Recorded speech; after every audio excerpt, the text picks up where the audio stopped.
Hi everybody, I'm Zilla Blitz and welcome. Today we're going to take a look at a game that's upcoming to Kickstarter, Pirates: The Devil in the Deep from Command Post Games. This is a 2 to 4 player ship-to-ship combat dueling game in the age of sail. It plays fast with a small rule set and it plays directly on the tabletop. No map necessary. Let's jump in, take a look at the components, and offer some thoughts on gameplay. As we start out, one of the things I want to make mention, this very much has a miniatures feel to it. In Command Post Games, they make the Pub Battle series. We've looked and done an unboxing and Teetum on the channel, and we'll bring in some gameplay of that one to the channel at some point in the near future. But this game, I think, even more so than the Pub Battle series, definitely is a miniatures type game. And I think that miniatures type element of gameplay is something that Command Post Games celebrates in their games, and we're going to see that highlighted as we look at this game. So let's flip it over now, take a look at the back side of the box, and say some kind of broader things about the gameplay. I think from the back of the box, there's really 4 things that we probably want to mention. One is that this game has a very poker type feel to it. There's a card deck that makes up the characteristics of your ship, and there's a poker-like start to the game where you're going to get to determine what type of ship you have. And in the basic core set of rules, you don't have 100% control of that. So you got to kind of play the hand you're dealt, if you would, although there is a variant on gameplay that says you can just pick whatever cards you want and play that way. So 2 different methods really for starting the game, and that's going to have a pretty big impact on how the game plays. The other thing, Between the Devil and the Deep Blue Sea is really the highlighted name of this game, and I think one of the ideas that the designer is trying to get across is that you're always making hard choices. You never have enough crew to do what you want, and you're trying to decide what to do, and then do you have to bluff, or do you kind of play to your strengths? What are you going to do to try to win the battle? Because what you have for a ship and what you're trying to convey to your opponent could be 2 different things. Now, the game does mention here, in terms of its general characteristics, players is up to 4. This is a 2-player to 4-player game. You could play with 3 players for sure. Solitaire, it's not going to work very well at all. I wouldn't get this for a solitaire game. This is very much a dueling, bluffing, poker type game that's going to rely on the interplay between human beings. Now, it does mention here that the time is fast, 1 to 2 hours. I would think 2 hours is more for 4 players on a bigger table, perhaps. I would think a 2-player duel is going to go well within an hour. I can't imagine it taking longer than that. So I would think even considerably shorter. But again, I haven't played the game yet, so I'm kind of estimating there. Complexity, I read the rules last night in about 15 minutes. We'll take a look at them momentarily. I'm going to give this a 2 out of 10. There's a little bit of some of the nuances if ships bump into each other in play, and some of the firing mechanisms look like they're going to take a little bit of sorting out in the movement and stuff like that, but certainly not a complex game. I think younger kids can learn this game very easily and enjoy it as well. So I think it's a very accessible game. Let's open it up now and take a look at what's inside. As we start out, we get some promotional material on some of the other games, and again, here we have that, that wooden block element, Brandywine, Waterloo, playing on an actual map. There's no hexes, and you're using, a measurement device to measure how far the units can move and range and stuff like that in Teetum, Marengo, and some of the other games and battles that they highlight. So again, getting at that miniatures type feel to it. Now, before we look at the rules, I want to actually show the miniatures, the components of the game here, the miniature elements that you get. You get 4 ships in the game, 2 sloops, which are these larger ships here, and I'll show close-ups on the left-hand side, and then 2 schooners. And each of these ships have different characteristics. They use different movement templates. They have different crew sizes, so the number of cards that are going to make up the crew. And if you're using the optional wind rules, they're going to handle differently in the wind. Miniatures look a very high quality. I'm not a miniatures wargamer, so they look great to me. I would think that many people are going to want to paint these to kind of bring them to life a little bit, but they look fine in black here as well. And there is a flag element we'll take a look at later. So these are the miniatures that you get to play, and again, 2 sloops and 2 schooners. So we'll put those to the side and we'll bring those back momentarily. Also inside the bag here that has the pieces, these are your movement blocks. There are 3 for each player is going to get 3. And these are what you use to conceal. I'll show a close-up on the left-hand side. You get a port or starboard one, so you're going to basically hide these from your opponent as you're plotting your move. So you're either going to determine whether your ship is going to go port or starboard, then what degrees, 0, stop, 90, or 45, and then your speed, either 0, 1, 2, or 3. And your sails can reduce, sail damage can reduce your speed. Then you're going to reveal those and make the move. So this is kind of, again, very much that plotting and hidden movement at the beginning as you're determining what what course your ship is going to set for that turn. There are 12 of these, so 3 for each player, which enables a 4-player game. And then lastly, crew-to-crew combat is resolved with a dice roll. Higher die wins, so you have these to resolve any kind of boarding activities that you might have in the game. Now let's take a look at the rules. The rules are 8 pages. I read through them in about 15 minutes or so. Relatively simple. I thought pretty well explained. There are a couple of question marks on things I wasn't quite sure of, but I think those will sort themselves out in gameplay. And again, as we can see here, some of the intricacies are kind of, being precise with your movement, determining your fire arc and things like that, determining the movement and things like that. But again, I'm not a miniatures gamer, and I looked at this and I thought, yeah, this is pretty straightforward. I think I got this. It's really not super complicated. There is an optional wind effects rule. And however, the rules do encourage you to use that as soon as you can, because I think that's going to enhance gameplay and really bring a whole another level of strategy to gameplay. So that would be, I think they advise you to get that through. And the back here, I think, does start to highlight a couple of things that we can talk about. Here are the different characteristics, if you're using wind, that sloops and schooners handle. So the sloops are better to be running. The black means full speed, running at a dead run with the wind pushing them. The schooners are better when they're reaching or beating into the wind. So if you have a sloop versus a schooner battle, you're going to want to use your strengths as each ship to try to take advantage of the weaknesses of the other ship. And then the sequence of play is really straightforward. We talked about setting your course, and I'll show more about that. Then you're going to reveal what course you predicted, what you set.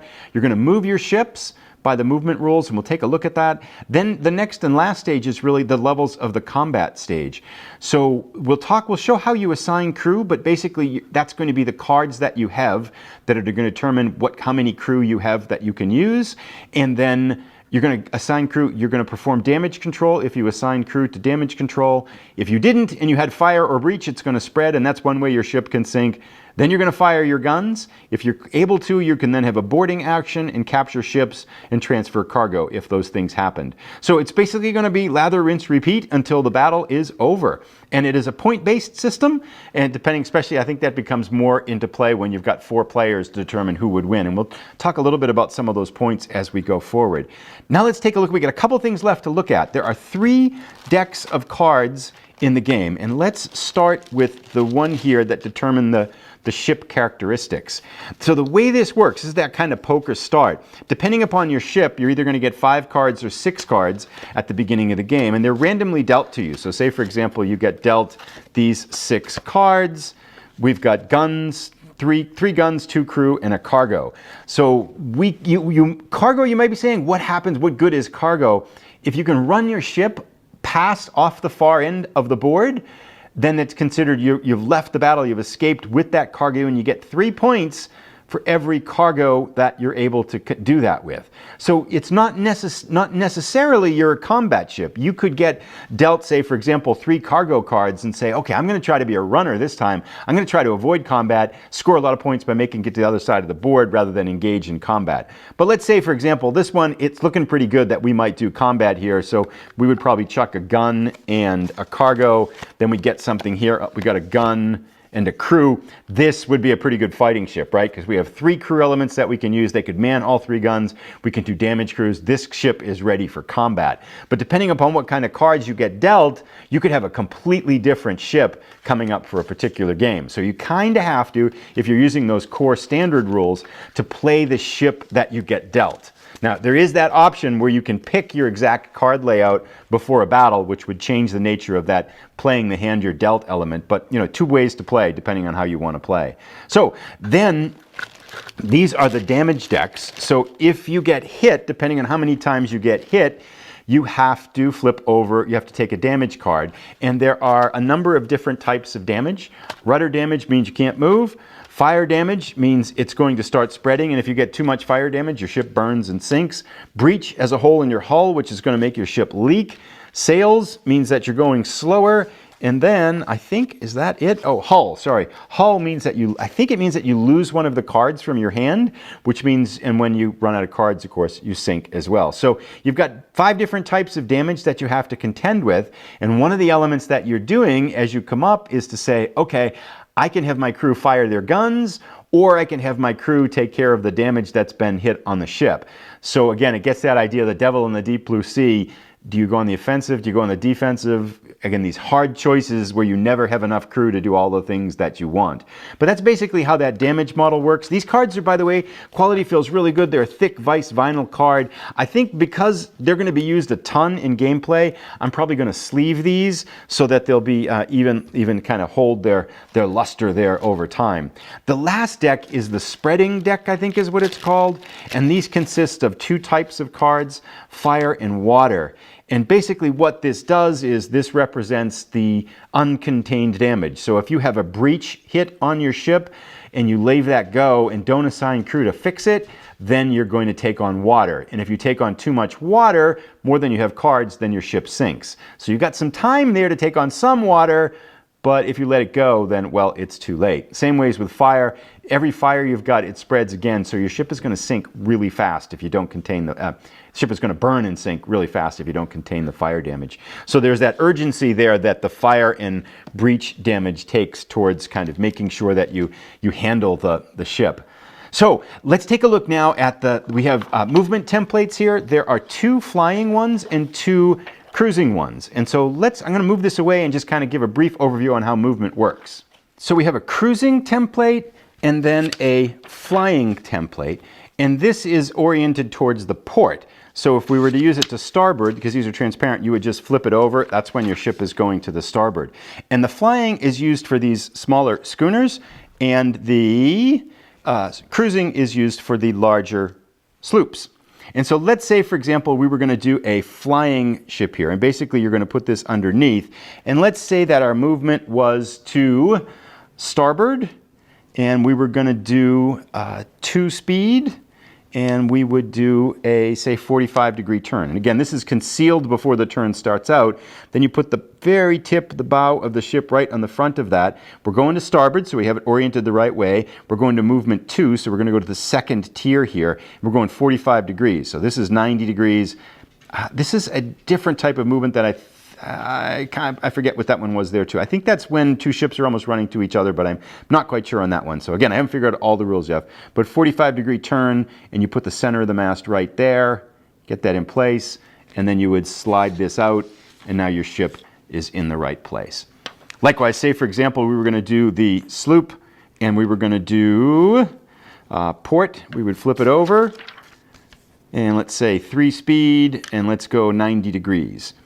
So here we are right here. We put the front at it, 1, 2, 3. So 90 degrees is going to take us all the way up right here, and we'd made our execution. Then we would just hold that down very gently, slide it out, and we've executed movement. So really easy movement mechanism, and there's special rules if you run into each other and bump each other. You can get into irons and stuff like that, where you've basically stalled your ship out and created all sorts of problems for yourself. So lots of different kind of, some nuances. I'm not going to say lots, but there's some nuances that are going to take a little bit to figure out. But that's essentially how movement works. And I'll come back again. I'm going to do another video on this game, because this is coming up to Kickstarter soon. So I'll do one more video before the Kickstarter, where I'm going to kind of show a little bit of gameplay too. I probably won't play a whole battle out, but we'll take a look at how it would work and kind of get a better sense for what gameplay would be. And with that, we've seen most everything inside the game box. There's a couple of these there's a sticker map sheet that you can put on the bottom, so it makes it a little bit easier for the ships to slide along the tabletop and stuff like that. But I will put those on later. I haven't put them on yet. And then lastly, I think the last thing we have here is a bunch of flags. And the way there is an element to the game, I kind of cruised through it in the rules yesterday, so I'm not 100% sure how it works, but you basically wrap these around so you create a flag that fits over the mast. And when you start the game, I think this probably has more bearing on if it's a 4-player game. When you start the game, you start as a ship of a nation, but then if you fire on one of the other ships, you immediately take that flag off and put on a pirate flag. So there's some elements, kind of some gameplay nuances there for whether you're going to be a pirate or whether you're going to just be kind of a regular ship of another nation. And I read through them, but I have to kind of figure them out a little bit more before I kind of say too much more about them. And with that, we've looked at everything that's inside the Devil in the Deep. I think this, again, is a game that you have to play in order to get a sense for it, and I will be playing with the owner of the Boom Pub Battles channel. If you haven't seen his channel, I'll put a link down in the description. He's played a lot of Command Post games on his channel, in particular the Pub Battle series and Civil War games and things like that. Outstanding production values. I highly encourage you to check out that channel. But we're going to get together tomorrow because we actually live close by, and we're going to play this game, and then we're going to chat a little bit and kind of offer up some reflections on gameplay. So I'm going to come back and make another video that shows some gameplay, a couple turns, and to show how they play out, and then we'll have some other reflections on what we think is this is kind of reflections on our gameplay after playing a little bit. So that'll be coming forward in a few days. Let me know if you have questions going forward. I'll put a link to that video as soon as it's ready, and thanks so much for stopping in.